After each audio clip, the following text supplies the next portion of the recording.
బేసిక్గా pregnancy women's ఎవరైతే ఉంటారో వాళ్ళకి ఒక ప్రాబ్లం అనేది స్టార్ట్ అవుతుంది. ప్రెగ్నెన్సీ స్టార్ట్ అయిన వెంటనే ఆ ప్రాబ్లమే కాన్స్టిపేషన్. ఇది వన్ ఆఫ్ ద ప్రాబ్లమే ప్రెగ్నెన్సీలో.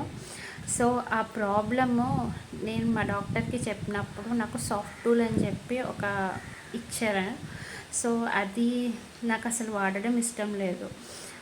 సో కాన్స్టిపేషన్ ప్రాబ్లం అనేది నాకు ప్రెగ్నెన్సీ స్టార్ట్ అయినప్పుడు కాదు, 4 ఇయర్స్ ముందే ఉంది. సో దానికి నేను చాలా ట్రై చేశాను. కానీ ప్రెగ్నెన్సీలో పర్టికులర్గా నేను ఒక 3 ఇంగ్రీడియంట్స్ అనేది నాకు చాలా బాగా హెల్ప్ అయినాయి.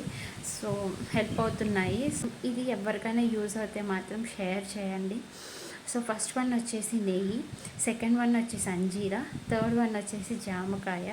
సో ఈ 3 ఇంగ్రీడియంట్స్ మనం నెయ్యి అనేది లంచ్ ఆర్ బ్రేక్ఫాస్ట్లో ఎట్లయినా తీసుకోవచ్చు. అంజీరా నానబెట్టి తీసుకోవచ్చు, లేదైనా డ్రైగా అయితే నాకు ఇష్టం డ్రైగా. నెక్స్ట్ వచ్చేసి జామకాయ.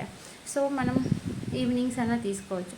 సో ఈ 3 కనుక మనం ఒక 7 days ట్రై చేసి చూస్తే బెస్ట్ రిజల్ట్ ఉంటుందండి. ఎవరైనా constipation problem, not only pregnancy women's, so ఉపయోగపడుతుందని చెప్తున్నాను. మీకు ఉపయోగపడితే ఐఎమ్ సో హ్యాపీ.